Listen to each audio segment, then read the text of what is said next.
Says.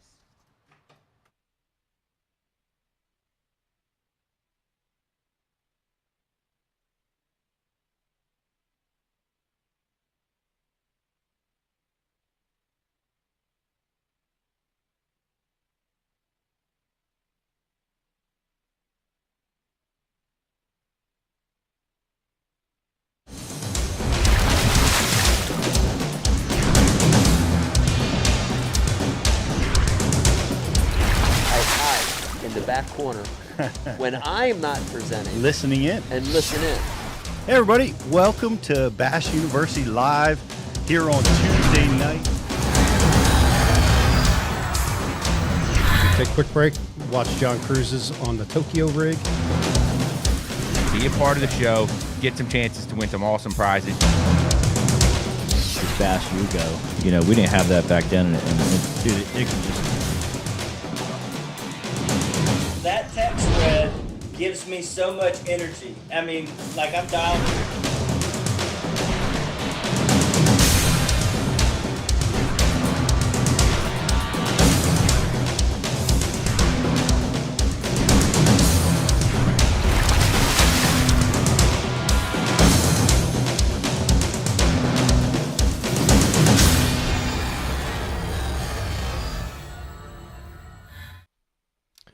Hey, everybody. Welcome to Bass University Live. It's good to be back. I've been out on the road all over the place for the last couple of weeks. And thanks to Riz and Jocelyn and crew for holding down the fort while I was away. And it's good to be back. It's good to be back talking bass fishing. There's a lot of exciting things happening in our sport right now. A lot of things just went down, and we're excited to have Jay Przekurat with us, the Rookie of the Year for the Bassmaster Elite Tournament Trail. It was an amazing year. He's the youngest ever to win on the Elite Tournament Trail. He caught over 100 pounds of smallmouth up on Thousand Islands, and then finished it off with the Rookie of the Year title. So that was amazing. He's going to be with us. So. Get your questions together for Jay. We'll put you guys through, and I'm looking really excited to be talking to him. How his year went, how he accomplished it, how he practices for tournaments. We're gonna be going in Bass U style with Jay. Looking forward to talking with him. But I wanna give a couple other big shout outs. Our own Brian Schmidt, who has been here with us on Bass University, and I appreciate the work he does with us, because he is one of the greatest grass fisherman on the planet, and he just won the Mississippi River, the elite tournament that just went by. Tremendous deal. Congratulations to Brian. And Brandon Polinick, man, he's just one of our favorites. He's been a Bass University instructor since day one, teaching us about his power triangle strategy on how to locate and catch and compete in tournaments using that strategy. And you got to go back and watch that on Bass U TV if you haven't done that yet. And just continues to just crush it, and won his second Angler of the Year title. So congratulations to Brandon and Brian and all the others that have had great success, in recent times. So it's a lot going on. And we were just talking with Bobby Lane. We're going to be doing some on-water filming with Bobby Lane coming up real soon. And we've got a lot of exciting things that are under development at Bass U. We'll keep you guys posted with all that stuff. So, we're back in studio. I'm back in studio. You guys have been holding down the fort. Joss, thanks for doing that. Yeah, you've been off having a great vacation. I did have a great vacation. That's awesome. I went to Thousand Islands, New York, and I went to the greatest smallmouth factory on the planet, and I spent 5 days towing my kids around in a tow tube. Many of you dads, you fishing dads, you know what I'm talking about. But we had a ball. It's so beautiful up there, and we did catch some smallmouth. I have the greatest smallmouth story. Riz, you got to listen to this one. All right. It was so incredible. We're fishing in the river in the St. Lawrence at the moment. We did a little tour of all the islands and the castles and stuff, and it's so beautiful up there. You got to go check it out. But we stopped, did a little fishing, and I'm fishing this point in about 25, 30 feet of water. I see one smallmouth, and that's it. It's kind of, there's not much there. And the fish aren't biting, so the kids ask if they can go swimming, and I'm in 30 feet of water. I said, sure, just jump right in. So they started swimming around, the back of the boat, and I kept fishing. My entire hummingbird lit up with lasagna noodles of smallmouth bass that came over to see what in the world was happening in the area. So what you're saying is you just need to have a couple kids with you every time you go fishing. I'm throwing the kids in every time. Every time. And you know what? So, and this is the weirdest thing, is like I drop, right? They're right under the boat. I drop on them.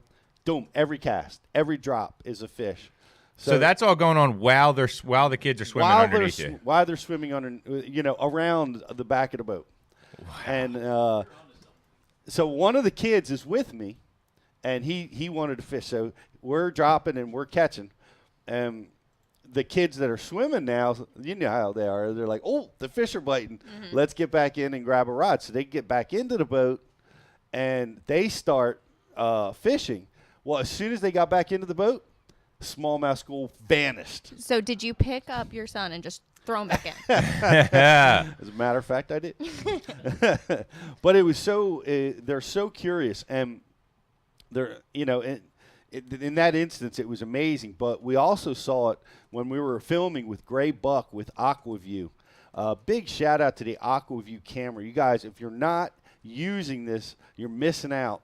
We dropped the Aquaview down in areas, and you could see the curiosity of the smallmouth. It would pull them out of the rocks. It would pull them out, and they would start following that camera out of curiosity. And really just some amazing footage that we're going to be it's in the editing room right now. We're going to be releasing in the very near future, probably next week or the week after. You're going to be seeing how to use your Aquaview to locate and catch fish. We use it a lot for target identification. Like when you see something on your sonar, you're not sure what it is, you can drop the Aquaview down there. That's a great tool. But being able to identify fish, species, like you see them on your sonar and you're like, are they catfish? Are they carp? Are they bass? It's great at species identification as well. So really excited that you're going to love it. That's coming out with Gray Buck. That is going to be released real soon. But really, really cool. The curiosity of those fish is pretty amazing. Great vacation. Great to be back. I did catch a few big smallmouth, and just love my time up there. I'm really excited. We got a big tournament. I think the entire Bass University crew, even Jocelyn, may be participating in the Bass Open next week, Riz. Yeah, she might be there. Show up, do a little bit of Bass University outreach at the weigh-ins. I think they might have room for co-anglers in that tournament, no. Josh. No, Josh, hop in that. Josh, throw Shenko. Throw Senko around. You'll be all right. Well, are we going to be there? Did you? We're working on it. Okay. Yes.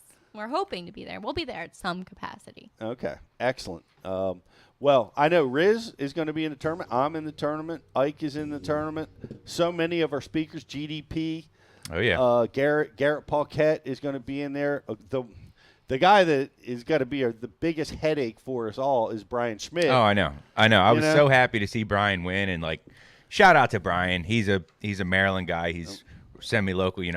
I'm a Maryland guy now. I'm still Wait working. a minute. Yeah. Are you a Maryland guy? I don't know. You've only been there for like 10 minutes. I know. Here's the thing. I've only been there since May, but I'm pretty sure that once I figure out how to get that Maryland accent down, really start slowing things down and talking a little slower and just slow and low on a swim jig, I'm pretty sure you go up exponentially on your ability to catch a fish on a swim jig and in grass as soon as you get the dialect down. So I'm working on it. That's good strategy. Yeah, it's pretty awesome that Brian just went up there and fished the Mississippi River, a grass fishery, and won a tournament, and now we got to deal with him on the bay. So, right.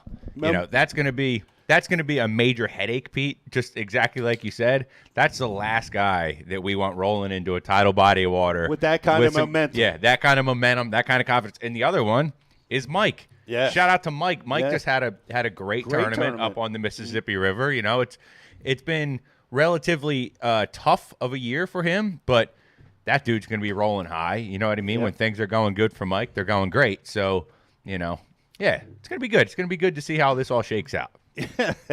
Yeah, we've got a little bit to contend with it, in not the least of which is a 200-man field down there on a body of water that is challenging in September. You know, let's face it, you know, but that's the test of the best, right? That's why we do this. Every body of water is amazing in June and easy to catch them in June. And in September, things get a little tight. So we're going to be challenged down there on the Chesapeake. But it's going to be a great one. It's going to be really fun for all of us to be there. And I'm really hopeful that we'll be there with a Bass University booth. So if you guys are going to be down in that area, make sure you come by and see us. And we will catch you up. But here's what we got going on. We always have a Facebook like and share contest. If you're over there on Facebook, like it, share it, and we will put you in a contest to win a Rapala gift pack. We also have a grand prize that we're going to be giving out, so pay attention. We're going to be talking about some cool fishing content, right? Some stuff that's going to help you become a better angler. And when we talk to Jay, so we're going to be asking a question at the end of the show. So pay attention. I also want to talk about something too, Pete. The Bass University has partnered up with the ASA, the Keep American Fishing, and they're doing a virtual fishing tournament from September 1st to September 30th, and we are a sponsor of that, along with Hummingbird, Minn Kota, Johnson Outdoors. Rapala is part of it as well. So it's a great way to get your kids fishing. It's a great way for you to get out fishing. First place, they get a Hummingbird Helix. And then there's prizes. There's about 24 different prize packs with 10 categories. It's only $25 to enter, and you could possibly win a Bass University subscription. How do they enter? I can post the link, but it is fishingchaos.org. /tournament /ASA Keep American Fishing. So I can post it. We can post it on social as well and get it out there. Excellent. Awesome. We also are releasing this week VP of ASA, Beth Long. I interviewed her down at ICAST this year, and she has a great fishing story about how she was introduced to fishing and the importance of that to her as it is to all. I took some kids last week that might not ever go bass fishing, and I think it's important that we all do it. I think it's great for our sport. I was so lucky and blessed that my dad took me fishing when I was 4 years old. So, and it changed my life, and you know, I want to give that back. I recommend you do it too. Take somebody new fishing, and the Ike Foundation has a great pledge. Yes. Which is what do you know? Can you quote it? Our mission is to get kids fishing in the outdoors, especially kids that don't have those items readily available to them. So we donate across the United States fishing rods, tackle boxes. We equip kids to go fishing.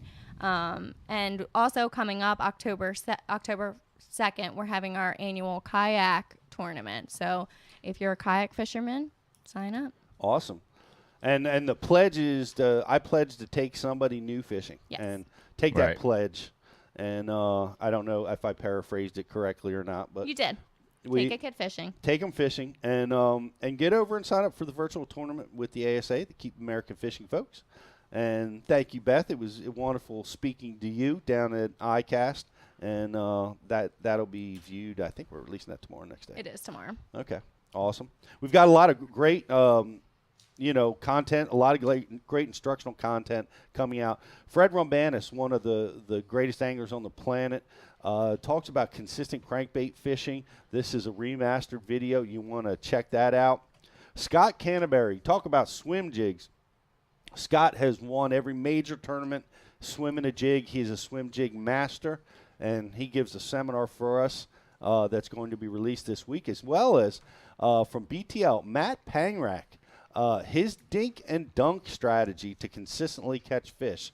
If you're struggling to catch fish consistently, this is for you, guys. This is a way to get it done. Tough conditions, high-pressured conditions, big-time tournament conditions. This is a really, really great technique. So want to make sure to check that out. That is going to be released this week. And we are brought to you by TackleDirect Studios, and we're so tickled with them. Want to invite you guys to go check out TackleDirect. They have the best customer service in the business. You order the products, it is there when they say it's going to be. Great shipping, great customer service, and great pricing over at TackleDirect. So you want to go and check those guys out. And if you are a new subscriber, you get 6 months and a $25 gift card to TackleDirect. Can't beat it. If you have not signed up yet, oh my gosh, go get signed up. Go. Forget about the deer stand. I know I'm wearing my Blaze Orange Bass U hat, and I know you guys are all psyched. Do you see all those guys in the elites? Like they were all done the tournament trail. It's like, what are they going to do? We're going to go kill deer. We're going to go hunt deer. Yeah. Like every single one of them is getting ready to get in the deer stand. But guess what? This is a time, while you're in the deer stand, you can be training, listening to Bass U, and developing your fishing game at the same time. And if you're like me, you never stop. So that's right. It's a great time. 2 days left. 2 days left. If you're watching over on Facebook or anywhere else, get subscribed. It's an amazing deal. It's $49.99 for a 6-month subscription, and we give you a $25 TackleDirect coupon. Yes, we do. What do you got, Riz? All kinds of good stuff going on. No, I got nothing, Pete. I'm just over here bobbing to the deals. You know what I mean? We're getting people involved in fishing. We're saving them money on tackle. You know, I'm just talking about fishing. Just jiving with the flow here. That's all. Okay. Well, is Jay up? Is he ready to go? You want to take a quick break? Yeah, we're going to take a quick break, and then we'll bring Jay in. We'll roll these commercials out here, pay the bills, and then we'll be talking with. I can't wait. Jay Przekurat. If you're a youngster and you think, when I started fishing, it was only the 40-year-old guys were winning. Like, you couldn't win as a young person. You couldn't gain that kind of knowledge quick enough to compete. And Jay and his crew, all those younger kids I call them kids. I mean, he's 23, but they're finding ways in the winner's circle at such a young age. Can't wait to learn more about how they're bridging that learning curve and getting out there and competing. So we're going to take a quick commercial break. We're going to be right back with the Rookie of the Year, Jay Przekurat, and we'll be right back after this.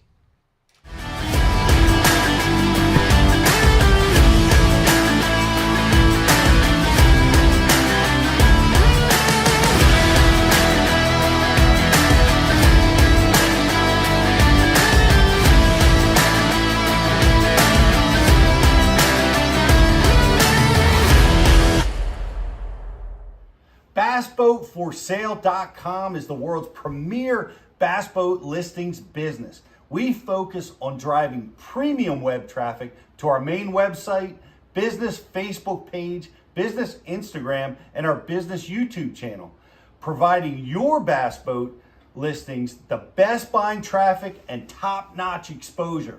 Whether you need to sell your bass boat or are looking to buy a bass boat, it's simple. We give boats exposure so buyers shop and sellers list. One-time listing fee, no commission, and boats list until they sell. BassBoatForSale.com. Check it out. AquaView, the leader in underwater viewing technology.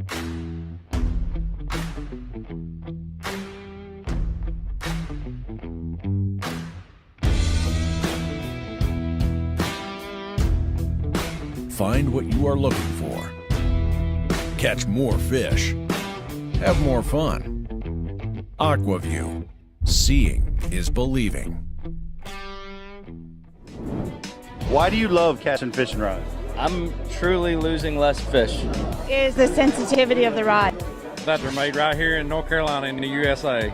strongest, lightest rod, 100% made here in Sanford, North Carolina. From the drop shot rod to the flipping stick, every rod has a purpose to it, and I rely on them all the time when I'm out there in the tournament. Durability in the John Cruz Worming series, the counterbalancing in the handle.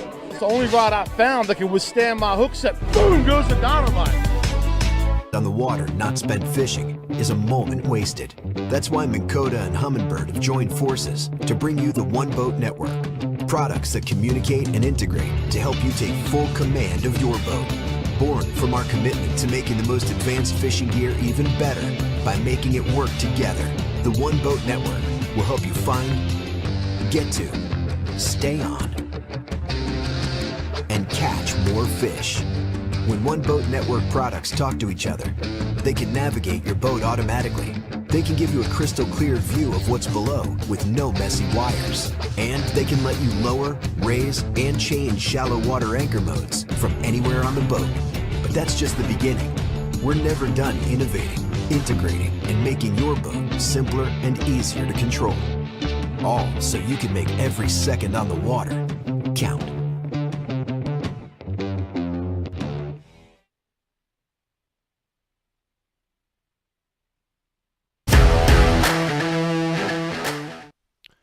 Hey guys, welcome back to Bass University Live.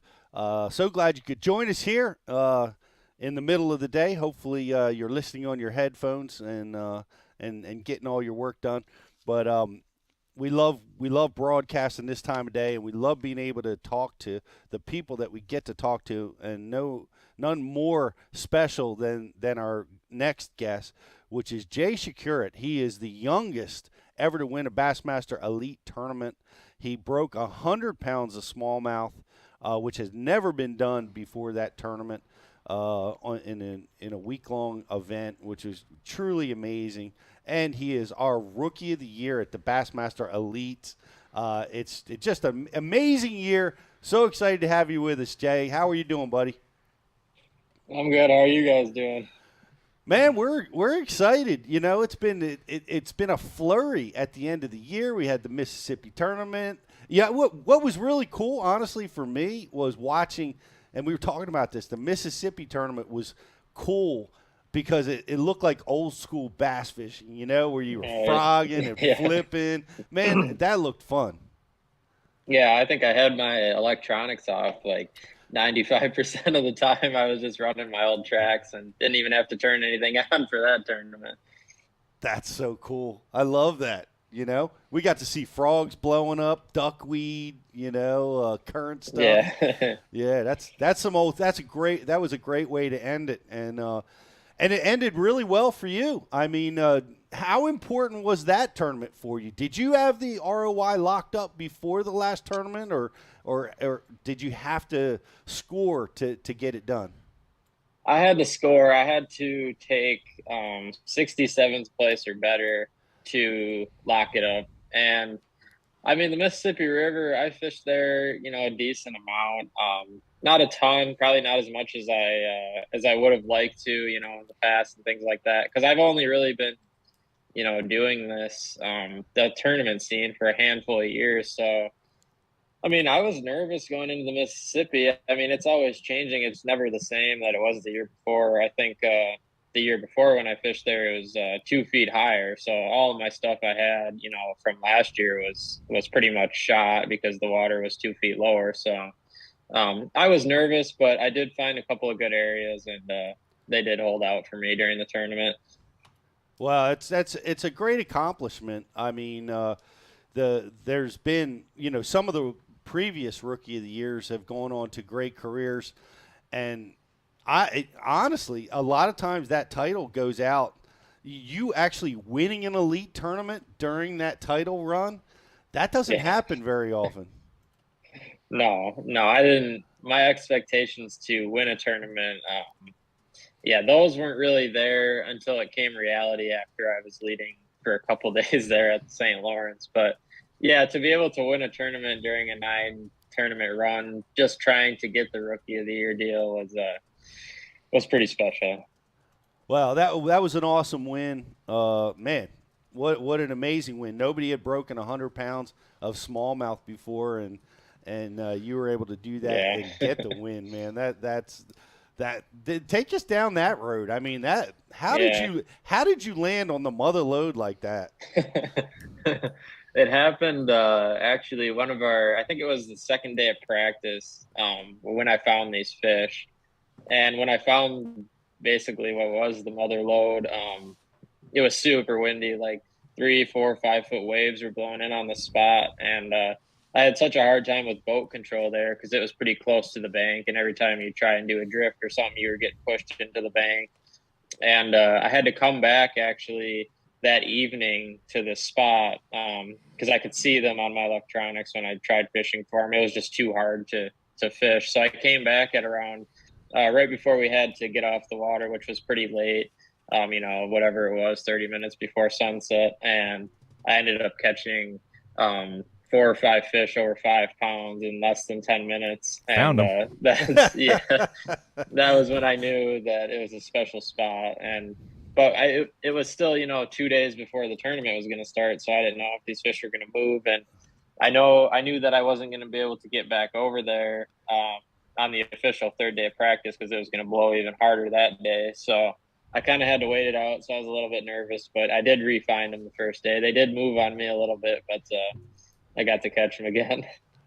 Well, I was just up there vacationing with my son, and you're his favorite angler. You're his new favorite angler, by the way.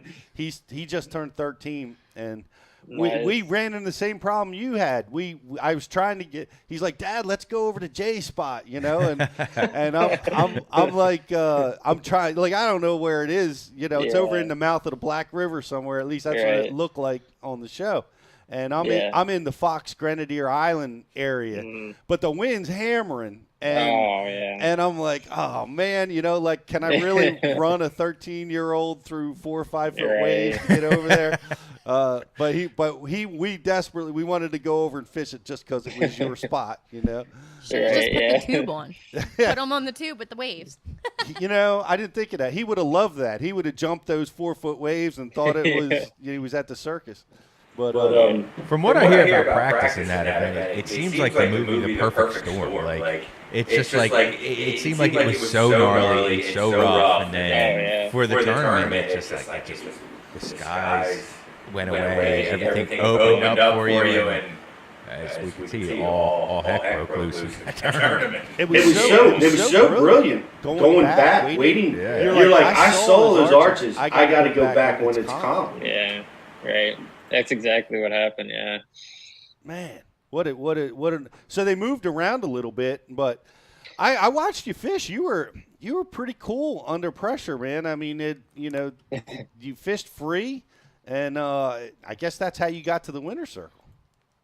I guess so. I mean, I knew going into it, like Johnston's and everybody, like if I didn't fish free and I didn't fish confident and I fished all nervous, like I knew I was going to lose because those guys are so good out there. Like they're not going to skip a beat. They're not going to have less than, 21, 22 pounds. So it's like, if it was to happen, like during the day, yeah, it's going to happen for me. And obviously it did, but if it wouldn't happen, I wasn't going to let that bother me either, because when you're fighting a 5 or 6 pound smallmouth on 8 pound line, I mean, there's a lot of things that can happen. I mean, they fight so hard.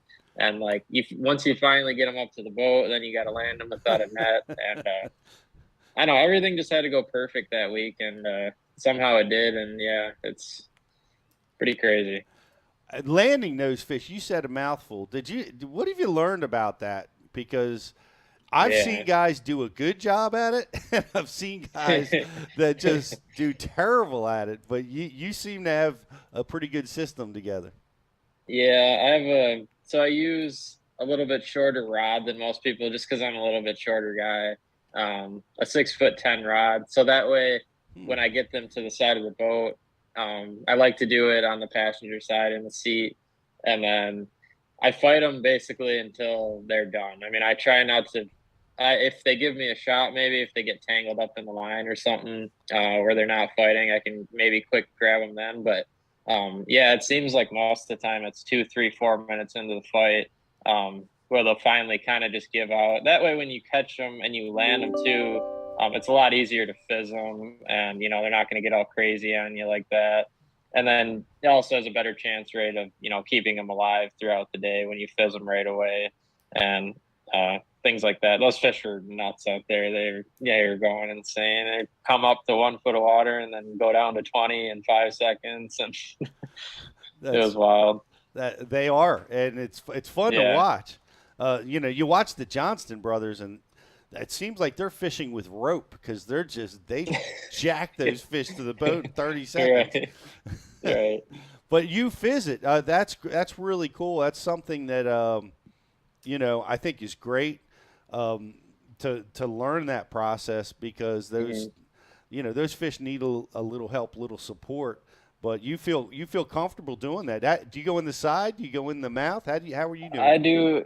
I do it through the side. I actually haven't had like a ton of experience doing it, just because I live on a river and we don't really do it a whole lot around me. But I got a pretty good training course from the Bassmaster guys over there.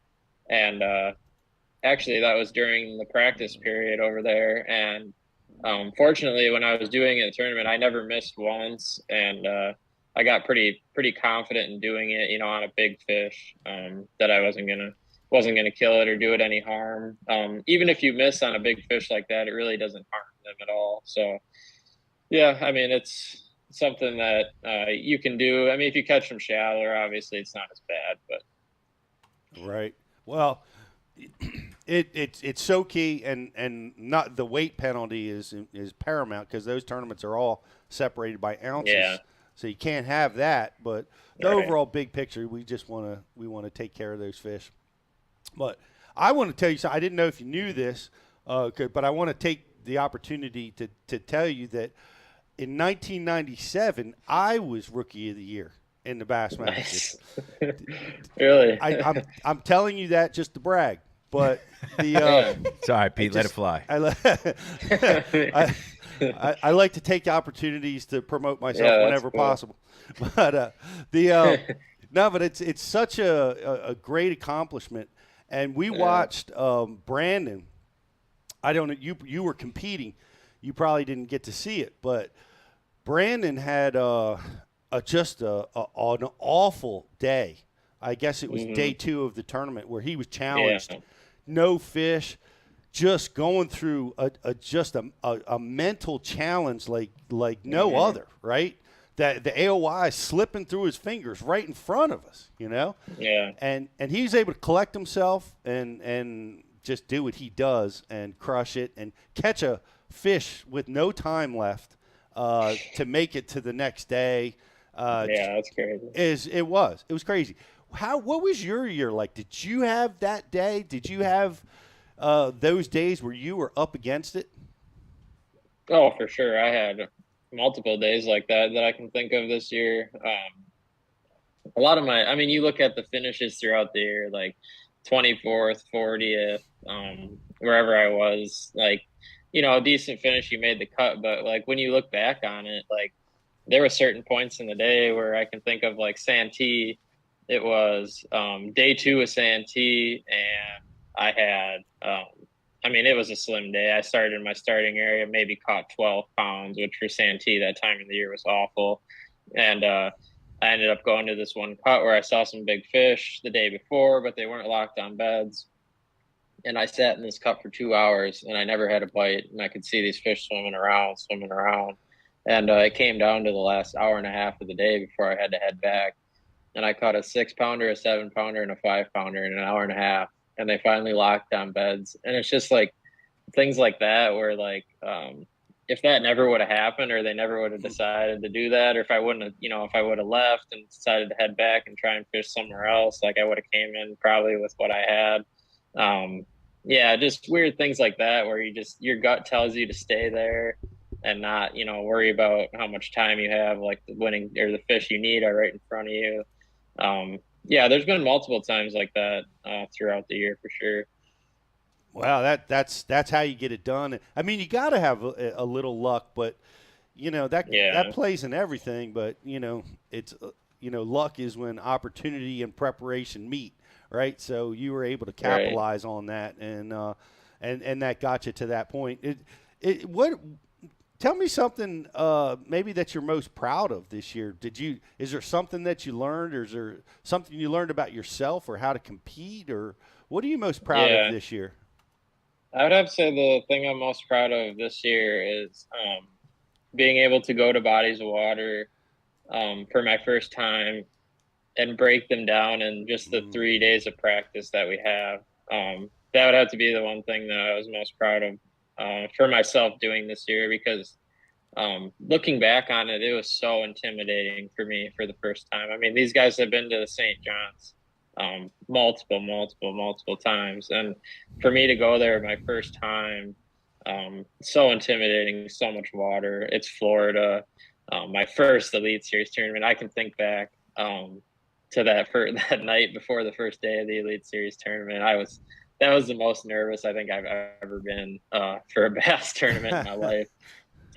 Now it's a little bit different, but for that first tournament, I mean, the nerves were there. And I'd have to say, that'd be the thing I was most proud of, was just being able to break down these bodies of water that are massive, and just being able to be confident in what I found and just run with it during the tournament, instead of, thinking about all these other guys, what they're on, like Lee Liveseo, he's probably on the mega bag at Lake Fork, like just keeping that out of my mind when I'm running around, just trying to do my own thing.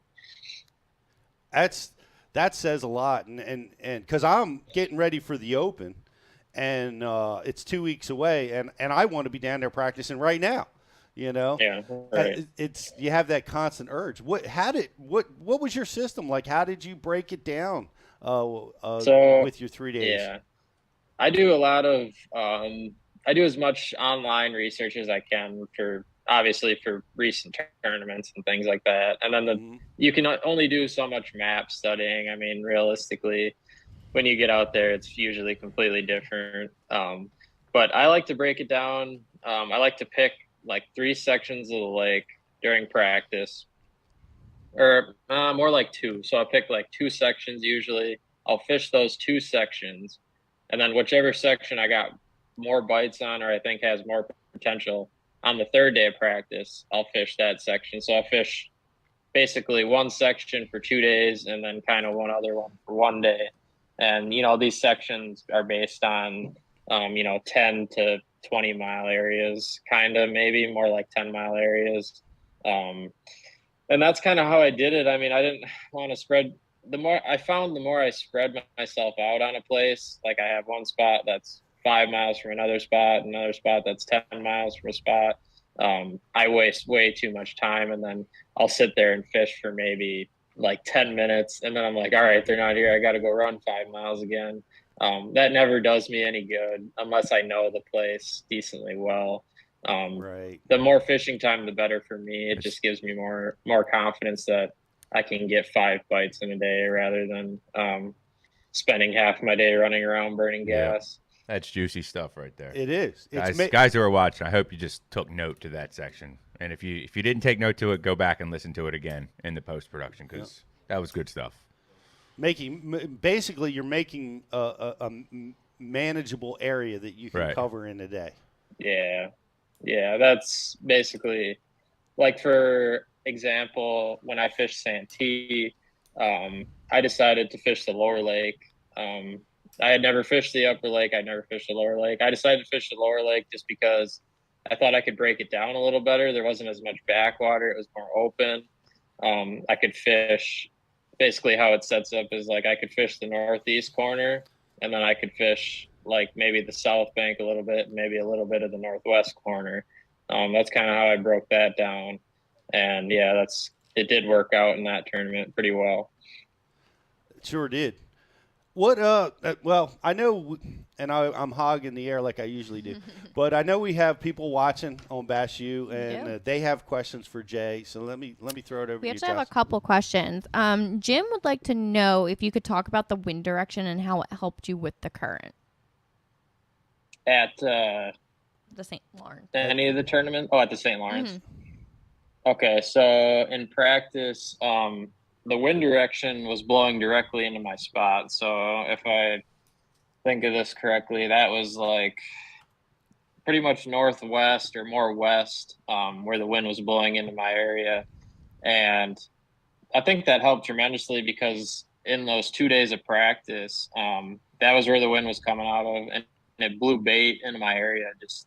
Must have just been pounding it into the shoreline. I don't think it had anywhere else to go at that point because I don't think the bait was going to be going back into the bay as much as it was coming out. So they're kind of in that in-between stage. And when I found that bait is when I found all that bass. And when it finally did calm down, I think there was a lot of residual current out there from when that wind was pounding in, because when I went back there, when it calmed down, I mean, your boat was still moving like almost a mile an hour when there was no wind. So I think a lot of that current had residual effect where it just kind of kept the bait in the area.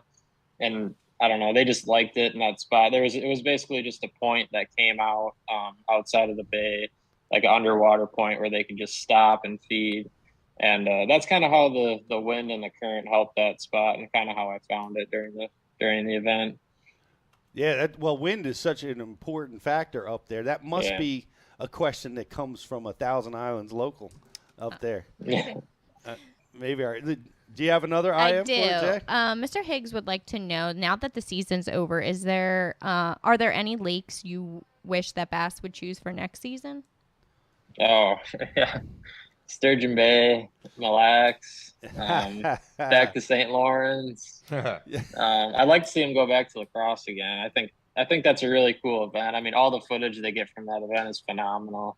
The frog fishing and everything. Maybe they could change up the time of year we come up north. Maybe instead of doing it later in the year, maybe do it a little bit earlier. I'd like to see them come up here more. It's just a lot more catching going on. And do you have any advice for a co-angler? Oh, yeah. So I fished as a co-angler for 2 years on the opens. And my biggest tip of advice is, as a co-angler, is to fish with as many people as you can when you're a co-angler. Like when you go down for practice, try and jump in the boat with as many boaters as you can, even if it's not during the tournament. Try and get a feel for the lake before you're even on it for the tournament is my biggest tip of advice, because you don't want to just get thrown onto a lake with a random boater and you don't really kind of know like what the pattern is or like what you should even have tied on, what you should even have in your tackle box. That was my number one thing, was knowing the lake before I even got out there for the tournament as a co-angler, because for instance, you could get thrown anything at you. When I fished the Lay Lake event in 2020, I was fishing up the river one day in 4 feet of water and current. And then the next day I was fishing way at the bottom end of the lake in 25 feet of the water, fishing for suspended spotted bass. So you kind of have to be ready for everything that's thrown at you as a co-angler. So the biggest tip is to get out there before the actual tournament starts with somebody. Great advice, really is. Did you you spent time as a co-angler? Did you go through a college program, or what did your training look like leading up to this point? Yeah, so I started fishing as a co in 19, and that was my first taste into outside of Wisconsin, where I'm from. I did not fish college. I just went to a small tech school, and they didn't have a fishing team or anything like that. So I fished for 2 years on the opens as a co-angler, and that was my training grounds during that time. And then, fortunately enough, as a co-angler, I actually ended up winning 2 events, which gave me the funding to fish as a boater just last year, actually in 2021. And even if I wouldn't have won those 2 events, I probably would have taken another year or 2 to fish as a co-angler, just because I probably wouldn't have had the funding to fish as a boater, travel, with somebody around the country. But yeah, that's kind of how it went down. That's a great segue to my next question, I think, because sponsorship, I mean, it costs a lot of money to be out there on the elites and any of the tournament trails. How has that been going for you? How's the sponsorship? How has your progress been there? Yeah, it's definitely been getting a lot better. So like when I segued from my last year as a co-angler to a boater, I mean, sponsorship money was very minimal. I didn't have, hardly anything to really pay for, as far as all the gas money and stuff like that. But once, I qualified for the elites, it obviously got a lot better because, let's face it, to fish the Elite Series, you have to have quite a bit of pocket change to pay those entry fees and to get into that. So the sponsors helped out tremendously when I had that to pay. And now going into next year, I sure hope it gets better from here on out. And it definitely should, for sure. Well, I hope it does. It's a big title, and hopefully that helps you make some hay down the sponsorship path. I have a question for you, because it was a question that, and as I'm sitting here talking, I'm embarrassed that when I was a rookie in 1997, I think you were still 5 years away from being born. 2, I think. 2. Good Lord, Jocelyn, time has flown.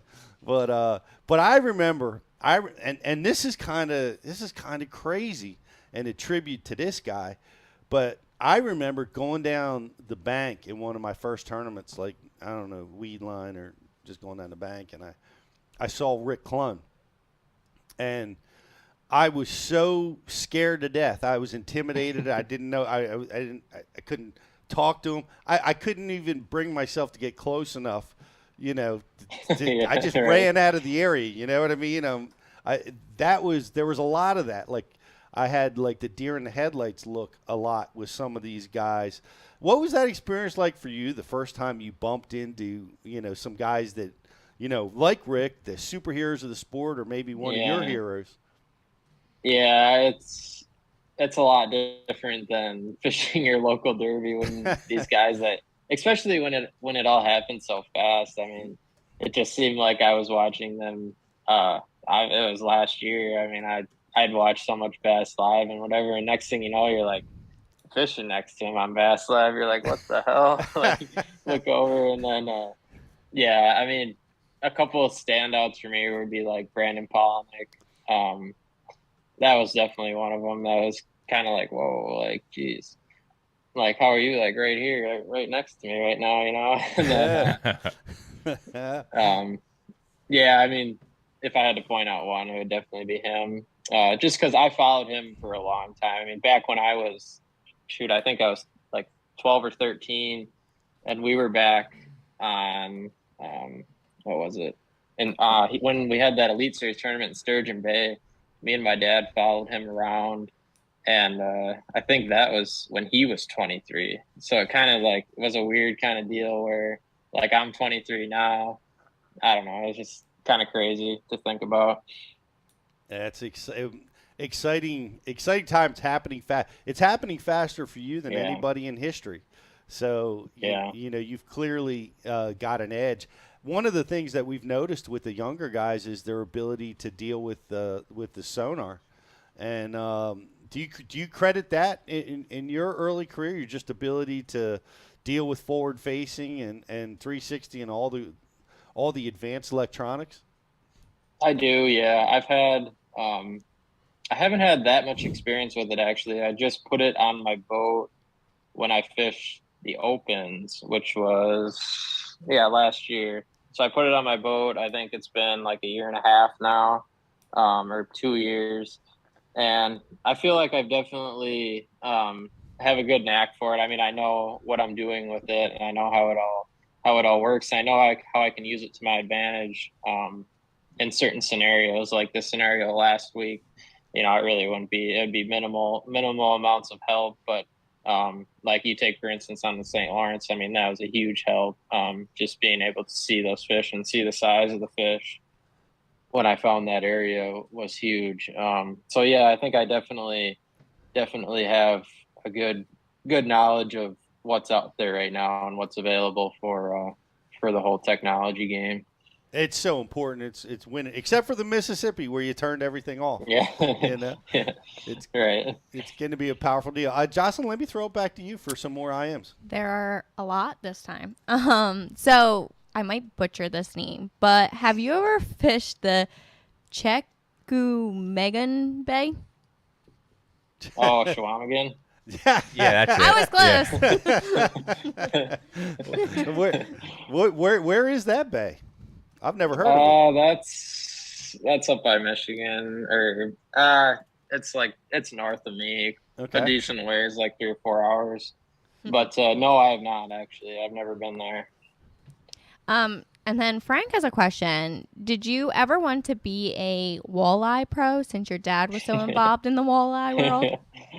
No, I never thought about being a walleye pro.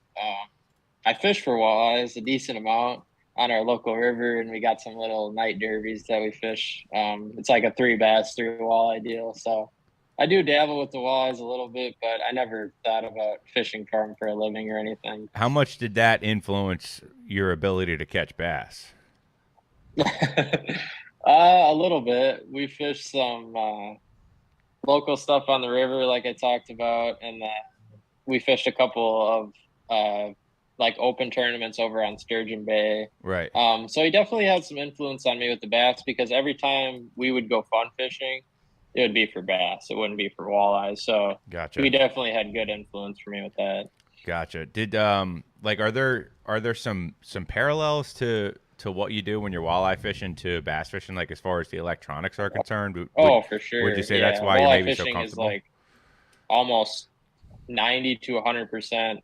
You're dialed into your electronics. I mean, there's not many times where you can just go and beat the bank and catch walleyes. Right. So I'd have to say that the electronics game when it comes to walleye fishing is huge. I mean, a lot of the walleye guys that fish are so dialed into electronics. I mean, they can jump in a bass tournament and do pretty well.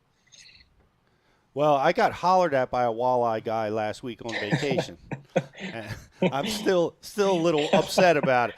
I'm fishing out on this shoal, and I'm looking at these, lasagna noodles down there, and I guess he was mad that I was in his trolling path, and he came. Oh no! And he came, that's not good. Yeah, he came over and gave me the business, and said these are all walleye. These aren't smallmouth. Can't you tell the difference on your sonar unit between the two species? It was actually Jay's dad. Jay's dad.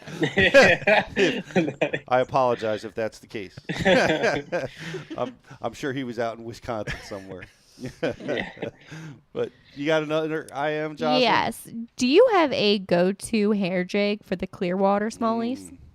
If so, do you have color and weight? Anything black, maybe a little bit of purple mixed in, like a couple of purple strands. We usually make all of our own hair jigs, so nothing too special there. But color wise and that wise, I like to make them as thick as I can, to where sometimes I don't have to put that chunk of plastic that most guys do underneath. Sometimes I do, sometimes I don't. But anything 3/32. If it's super calm, you could get down to a 16th, stuff like that. An 1/8 ounce is probably the go-to, or a 3/32 if it's pretty windy. That's a unusual technique that seems to come like from your part of the country. That just slow cranking that hair jig, man. It's so. It works in a lot of places too that a lot of people don't fish it either. Even in dirty water, it works. I kind of drew the conclusion, and tell me what your thoughts are on it, but it seemed like when you have those, it works best when you have those isolated fish. Like, it's a way to get those to bite that almost nothing else can. That's true. Shallow, isolated, big roamers just chilling out by a big rock. Right. It seems like you can, that's definitely one of the number one ways to get them to eat. Yep. When they're grouped up, they're a little bit easier to to get after. But like the ones you found, the smallmouth Disneyland you found up there. Mm-hmm. One more. What's your favorite drop shot hook to keep those 5-pounders hooked up? That's a great question. Because a lot of guys lose them. It was from the Frogman. The Frogman. Sitting here in studio with us. Yeah, because the guys lose them, right? They can bend. You can be too stiff that you can't get hook penetration. What are you using? I use it's a size 2 Aaron Martin's G Finesse Yamagatsu drop shot hook. I don't know. I've just found that hook to be it's a small hook. I mean, it's small. Like when I'm talking small, it's like when you look at it, you're like, do I really want to put that into a 5-pounder's mouth? God, they work. But honestly, the smaller you go, almost the better, just because their mouths are so tough. And when you're setting the hook down in 20 feet of water, when you got that tiny little hook on, it just finds the perfect spot.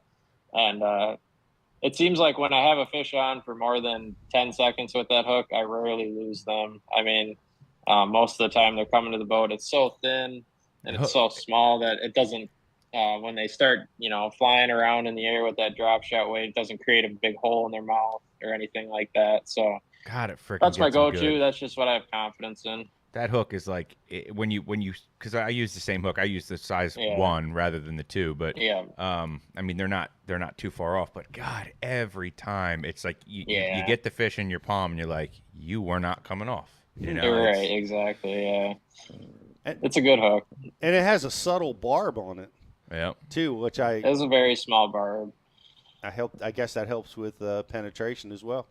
So shout out to G Finesse. That's a Amart inspired hook. Yep. And always like to take a minute to think about Aaron. Did you ever get to fish around Aaron? I never did. No, I got to. He was actually like my all-time favorite because I was like a drop shot fanatic back when I was like 14, 15. Mm-hmm. And when they came to Sturgeon Bay or Green Bay, when they had that tournament, I visually remember like trying to like find him and run up to him to get his autograph because he was like in second in the tournament or something. And I told him to go win it. That was the only interaction time I ever had with him though. So yeah. Well, he's a special guy that has influenced the world, and he still is because many people are still using his hooks. They're still using his robo worms. We're still implementing all the techniques that he brought to the world. And it's like, dude, same thing. Like when I first got into the bass fishing heavy, however many years ago it was, didn't know how to really do many other techniques except for drop shot. And at that time is when Aaron Martins was kicking absolute tail on a drop shot. So I'm like, dude, this thing works. I know how to find fish. If they eat this thing, just put it in front of them, right? You know what I mean? It's like, and now I don't throw a drop shot enough. It's one of my favorite moments was at a Bass University class. And we have, the pros panel at the end where everybody's up there and just rapid fire questions going at the pros. And I remember Aaron was fighting with the other speakers about braided pound test and adamant that there is no need ever to go over 40-pound test. And he's talking to guys that are using 80 to punch with and flippers and froggers. Yeah. And Aaron, they were just going toe to toe, and Aaron That's fine. Yeah, he was so much fun. So adamant about his thinking on things. 40 works pretty good on a lot of things.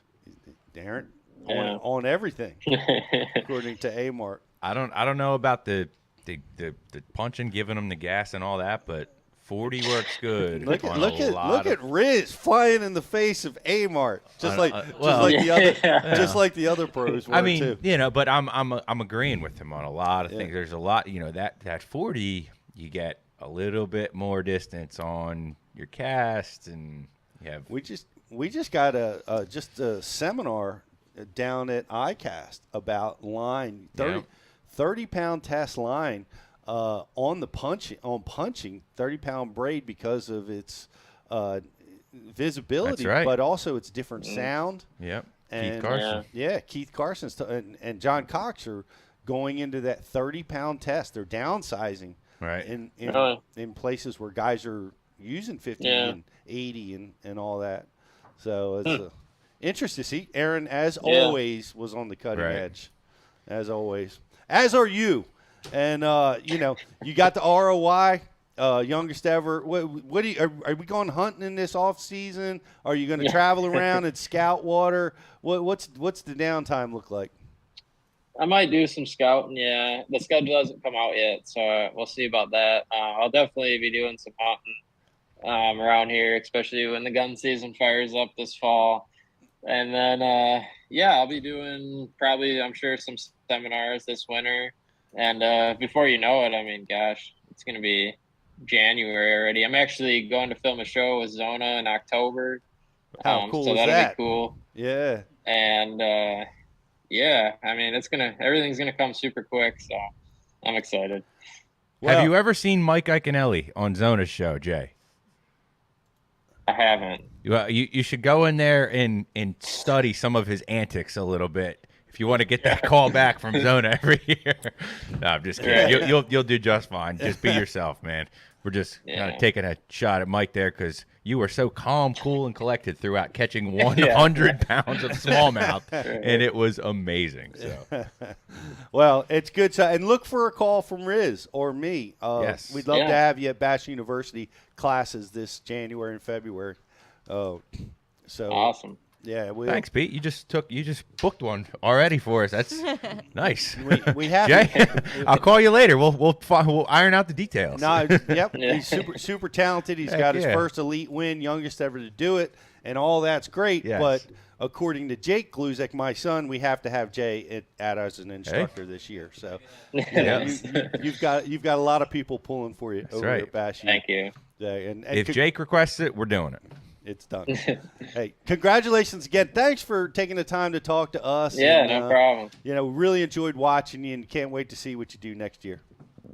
Thank you, guys. Thanks for having me on. All right. Yes. Thank you, Jay. Appreciate it very much. And what an amazing deal. Like I loved his Riz, how he his biggest obstacle was learning how to break down a body of water in really 2.5 days.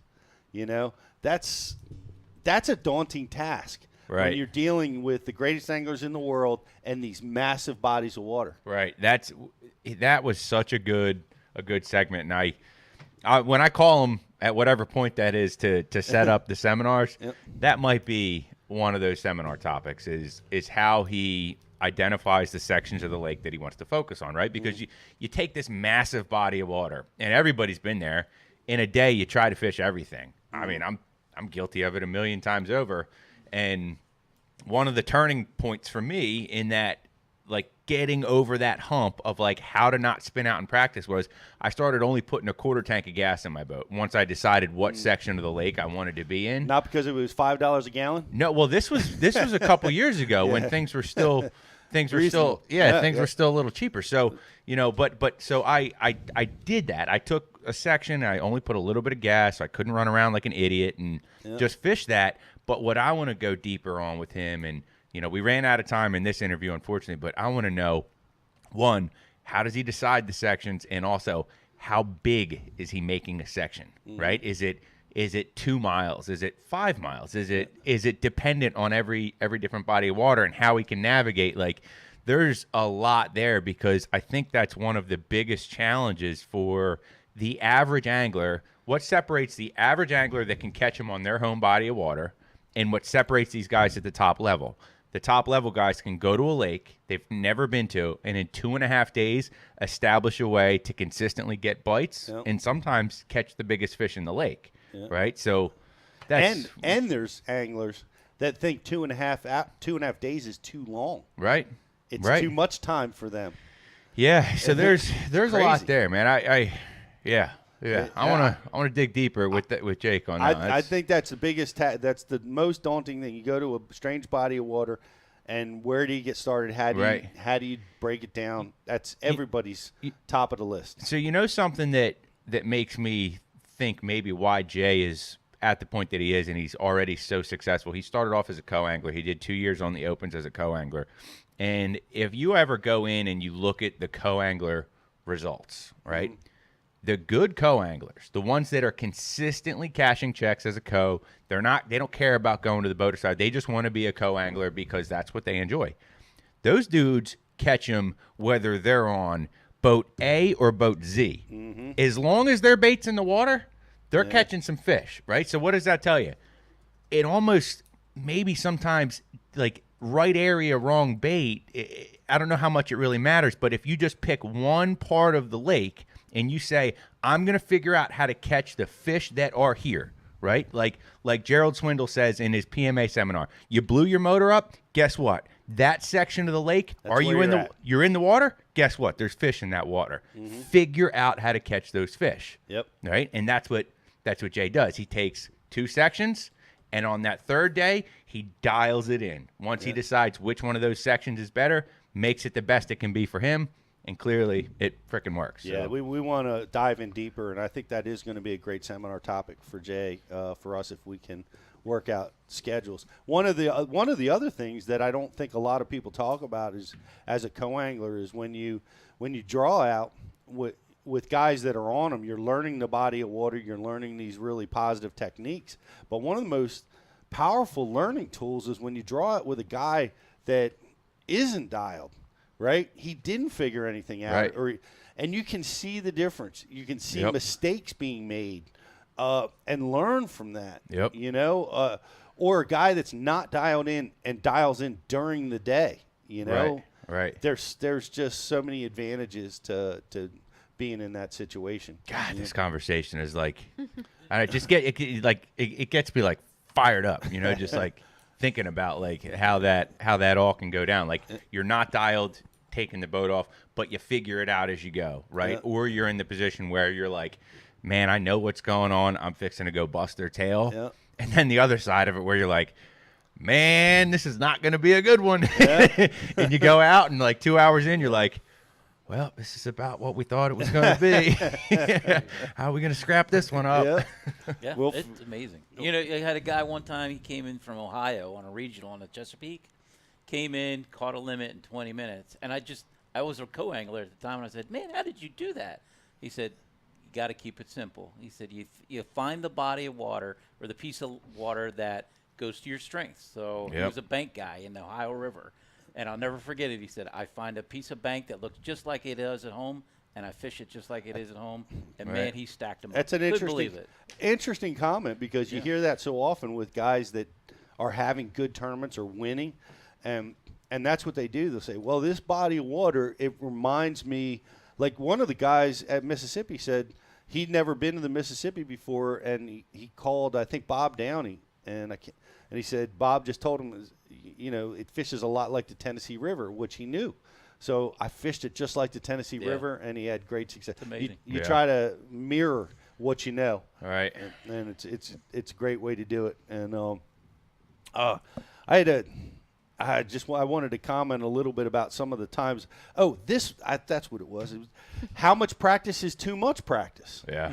Right? This is a big problem. Like, I'm desperate because I want to be down on the bay right now. Right. I want to be fishing, and I'm resisting that urge, like, to leave work today and go down and fish tonight, because I'm just like, be patient. Right. Wait until next week when it's official practice, and you'll be fishing the patterns that apply at the right time. Right. You know? So how much practice is too much practice? That's a tough one. It's a double-edged sword, man, right? Like you can be the guy that spends weeks at a time out there, and, you know, it can come back and hurt you, or it can definitely help you when you have – got to know how to use that time. Right. You know, and not let it sidetrack you the wrong way. Exactly, right. Is it frowned upon to practice too much? It's frowned upon by me that guys get to practice more than I do. I frown upon that. Right. I'm annoyed that I can't be there. Well, I just didn't know if, like, since there's, like, official practice, like, is it? Well, there's do not practice times. Gotcha. That type of thing, but you know, my magic number is 3, Pete. Yeah. So you get there, you get set up, you get your fish mojo going. Mm-hmm. The first thing, you're eliminating water from there on out, right? And then that final day of practice, that's where you execute and you fish what you're passionate about, you know. But well, I have had 3 days not be enough. I've had it be too much. I've put too much time in and fallen on my face. Right. I found here's the biggest problem is, especially like you find fish now. Yeah. Tournament's next week. You're so thrilled.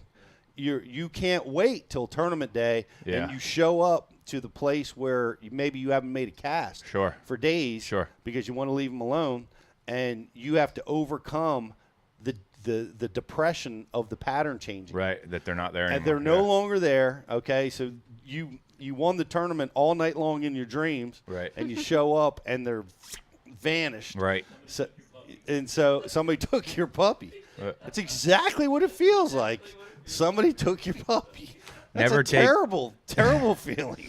Never stop practicing, right? Like we heard about from John Sukup. Never take practice out of your tournament. And guys like us, like for next week, right? We fish the bay a lot, and that's got to be something that's hard for us, right? Because we fish her all the time, so you're going to have a tendency to go to where you've caught them before, and maybe not keeping your peripheral open enough to keep practicing. And so that's going to be our challenge, Rich. There's another thing that Jay hit on there that he said you can get caught running around and you spend more time driving your boat burning gas than you do actually fishing, right?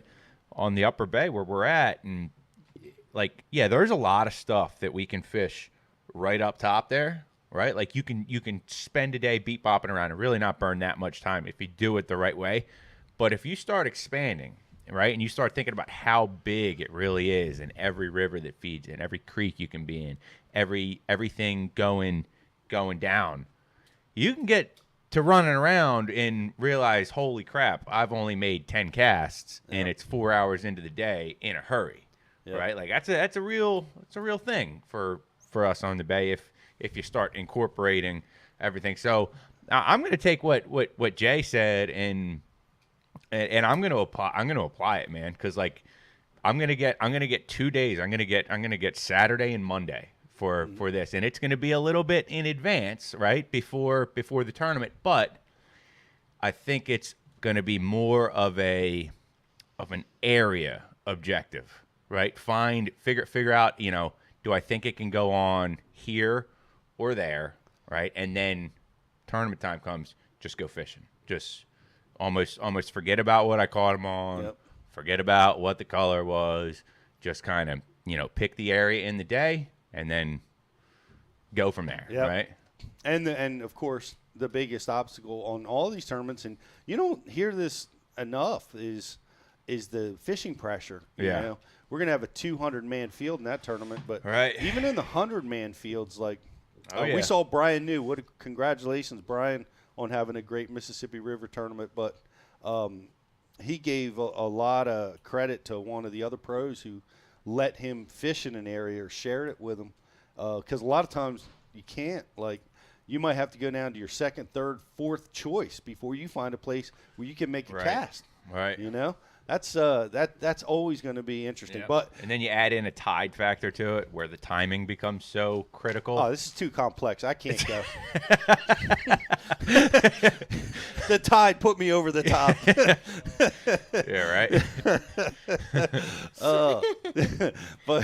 But we love it. I love it. It just it gets in your blood, and I love the strategy. I love that. It just consumes my thoughts. I think it always will. That's why you see guys like Gary Klaus and Rick Klun that are just going to keep competing and fishing because it's in our blood, and we love it. But we have, if you're watching over on Facebook, last chance, like and share what you're watching over there, and we're going to be giving away a prize, and we also have a grand prize giveaway. What else do we have that we have to take care of? That's about it, man. We got the grand prize going out the door. That's an awesome Rapala pack. That's like $100 of Rapala baits and swag and all kinds of good stuff. And we also have, like you said, the Facebook like and share.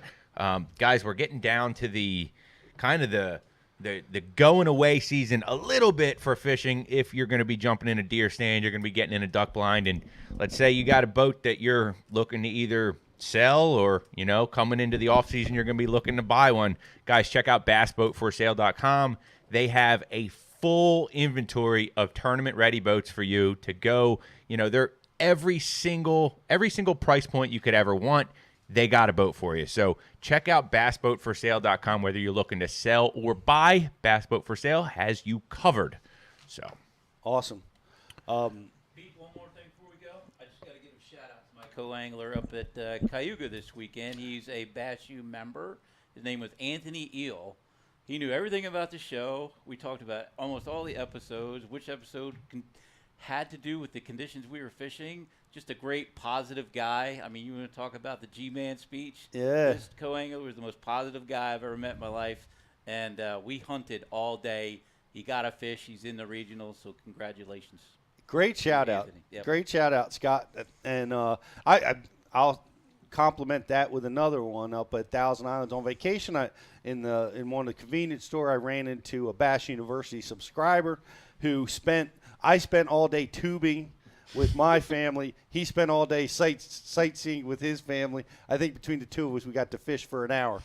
So, but he loves it, and I appreciate all you guys being part of Bass University, and look for us to be down on site. Hopefully Scott will be there, and Jocelyn, and we'll be down on site. Make sure you come by and see us. If you are a subscriber, I know we're going to have something for you guys. Yes, I have a like and share winner. Who do we have? Our like and share winner is Johnny Lawson. I will reach out to you. Johnny. All right. Congratulations. Liking and share it. Johnny, I got a little trivia question that we can go with here for the the grand prize. So the trivia question we're going to go with, it's related to our guest, Mr. Przekurat, and the question is, where did Jay win his first Bassmaster event, and what was his weight? Where did Jay win his first Bassmaster event, and what was his weight? I didn't even know. That wasn't his first Bassmaster event? His first win? Yeah. No, he was doing the opens before the elites. Well, he did win. He did say he won two co-angler events. So we need to know. He's got a couple boats. What lake and what was his weight? What lake and what was his weight? I need to know the answer. Excellent. Shout out to the MLF guys. I know our own Scott fished the BFLs this year, and congratulations to the guys that are going to be fishing the regional. Where is the regional this year? Down on the James River, my friend. Oh, the James River. And the Northeast Division is sending some hammers down there. I mean, they found them on Cayuga, and they were catching fives. And we thought there was a 7 in there. It turned out to be a little short, but, man, there were some big fish caught.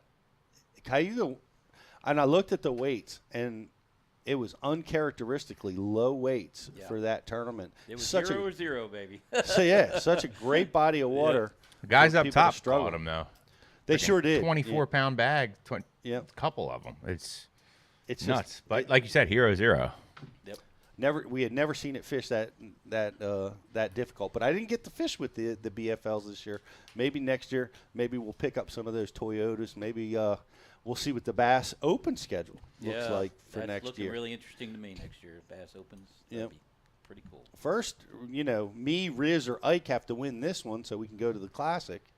Yeah. Well, you and Ike would. I'm doing I'm the old cherry picking, so. That's right. So you can't win. Yeah. Well, 50 G's would go a long way, so we'll see. Oh. Yeah, right. Give you a little upgrade down there for the Chesapeake house. That would. That definitely would. But speaking of the Toyotas, the Northerns, I think that's what I'm gonna roll into for next year. Is the Toyota Series Northerns, just because not like I feel like I'm even ready to take that jump, simply because I want to fish more multi-day events. I really, really enjoy. They always have such a good schedule. Yeah. Yep, and I really enjoy fishing the multi-day events. I just feel like you get into such a different rhythm when you get the 2.5 days, right? And you go into it knowing that it's a multiple day event, and it's So I got somebody local, one of my buddies that wants to do them. So we're gonna jump into those Toyotas next year and take a shot at that. So that's excellent. Well, that'd be fun. Like I said, they always have great tournaments. Right. They have a championship at the end of the year that you can qualify for. Yep. Especially like you said, the schedule. They usually go up north a little bit. They sometimes start on the Potomac, maybe the James, but you get a Champlain in there, you get a St. Lawrence in there usually, maybe a Cayuga. So Excellent. Yep. Well, do we have a winner We yet? do. Oh, we have a winner. Okay. C. Lynch won with Grand Lake, and it was 24-2. 24-2. 24-2, Grand Lake. 24-2. Congratulations. He is. He just wrote, guess I picked a good day to join. Oh, he got That's that awesome. special, Pete. All right, way to go. Way to go. Welcome to the program. See what happens when you join? Good stuff. Join us. It'll help you become a better angler. I promise you. We work hard to deliver great content that really gives you an edge when you're out on the water. We are going to be filming with Bobby Lane coming up real soon. He's one of our favorites and a really, really good instructor. And we have plans for a lot of guys. Yep. One of our new favorites is Garrett Paquette, who did such an amazing hummingbird tutorial for us at ICAST. We're gonna try to work with him real soon again. Such an advanced knowledge of all the hummingbird products. From target lock on down to side imaging 360, you name it. Him and GDP are both just whizzes at using those products to locate fish and identify habitat. So look for that come. Look for us to be working with the best anglers in the world. Real quick, Jocelyn, we're going to be opening our ticket window. Guess what? We've been on a hiatus, and we've hated it. We've missed you guys. COVID has just grounded us. We are back in the classroom in 2023. We are going to, Jocelyn, what's the schedule look like so far? So far, we are going to be attending Anderson, South Carolina, and Gadsden, Alabama. But also keep an eye out because we might be adding another one to that list. Yes. Yeah, a couple of good locations that we're working on there. So we're working on the Texas, ticket window will be open as soon as possible. and we're working on Tulsa, and we're working on some northern events as well. Dude, let's just take a world tour. Let's just get a dang bus, man. Come on. I know. Let's load up the bus, bring the band. We're going. Coming to a state near you. I know. We'll get one of those big giant. But we'll put a studio in there. It'll be awesome. Oh Lord. Hey, you know what I forgot to mention on our shows that something pretty cool that happened. So I went to a concert a few weeks ago. I went to an Aaron Lewis concert. And that dude is like a mega fish head. He's like super good buddies with Byron from Missile Baits. Okay. Mega fish head, loves the big baits. And so anyway, I went with Taylor's brother-in-law and her dad, and they are just fanatical Aaron Lewis fans, AFL. And I like his music. I'm just not a fanatical music type of person, but they said, yeah, we're going to the concert. So I said, all right, let me make a call. Let me call Byron, see what's going on. Well, anyway, Byron set us up. We had backstage passes. We went on the tour bus, and we're talking big bait fishing with him after the concert that he just performed in front of thousands of people. So that was pretty cool. Shout out to you, Byron, if you're listening, man. We appreciated that. That was fun. Yeah, that's awesome. Risby awesome. backstage. Risby backstage. Risby singing. Risby everywhere. Let's hear that. Yeah, No, right. I don't have a singing voice, that's for sure. Hear a lot of cracking going on. I love it. Hey, well, thank you so much for watching. We are going to be back next week. I'm going to be weighing in. I'll be on the water from the Open, giving you guys the latest and greatest on what I'm seeing out there at practice, and a little pre-show for what's coming up at the Open. And look for that. And I do want to mention one thing. If you're a subscriber, make sure you're checking your newsletters because we've been sending some great deals out. The Hobie Eyewear, they gave us a huge discount to send to our members. So keep an eye out, and there's some Labor Day sales coming your way too. So make sure that you're checking the newsletter out. We're always hustling for you guys to give you the latest and greatest. And don't forget to go check out TackleDirect. Subscribe now. You get a cool coupon, but we've got a lot of great stuff coming for all you guys all the time. Check that email. Open it up. Look at those benefits, baby. We're growing that every week. Look at those benefits. All right. Is there anything else, Riz, Scott? We good? That's a wrap. I think we're good. Yeah, that Hobie special's 40% off for members. Ow. Ends tonight at midnight. So get on it. I sent everybody a newsletter this morning on that one. Yeah. Get them. Last thing. Sightmaster Plus lens. And check out the Hank Cherry frames. Everybody loves those. Last thing is, since every week we've been talking about a little bit of Bash UTV featured content, ways to use the site, ways to maximize your experience as a Bash UTV member, right now I'm going to give you my seminar of the week, the one that I'm listening to, and that is J.T. Kenny, Not All Grass is the Same. I think I'm going to be on my third or fourth time listening back through that one again. And every time I listen to it, I pick something else up because there's so many different types of grass. There's so many little nuances in there. So, guys, that's the seminar of the week. Check it out. J.T. Kenny, Not All Grass is the Same. It's epic. I listened to it twice last week. Yeah. Great. He's an amazing grass angler. As you know, great seminar speaker. Love it. Great input, Riz. I'm going to go listen to that. All right. Thanks so much, everybody. We will see you next week with another episode of Bass U Live. Have a great day. Let's go.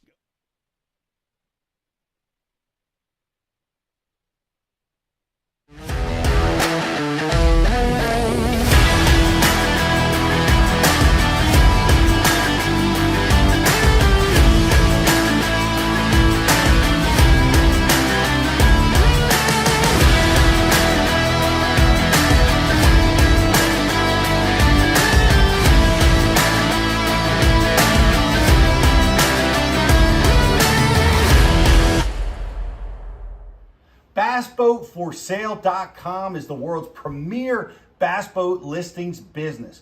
We focus on driving premium web traffic to our main website, business Facebook page, business Instagram, and our business YouTube channel, providing your bass boat listings the best buying traffic and top-notch exposure.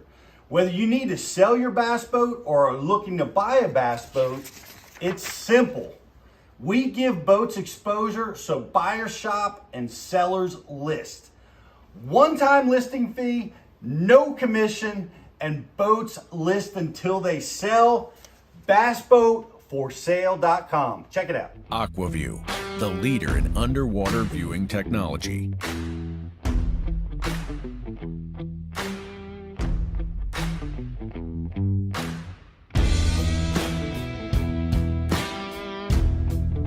Find what you are looking for. Catch more fish. Have more fun. AquaView. Seeing is believing.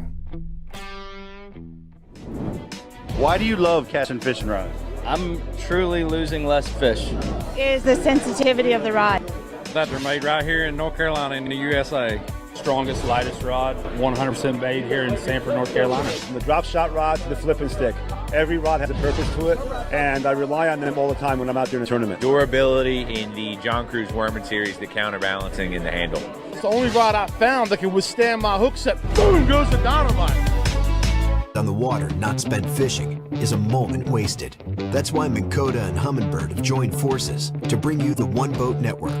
Products that communicate and integrate to help you take full command of your boat. Born from our commitment to making the most advanced fishing gear even better by making it work together, the One Boat Network will help you find, get to, stay on, and catch more fish.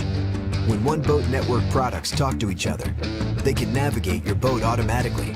They can give you a crystal clear view of what's below with no messy wires. And they can let you lower, raise, and change shallow water anchor modes from anywhere on the boat. But that's just the beginning. We're never done innovating, integrating, and making your boat simpler and easier to control. All so you can make every second on the water count.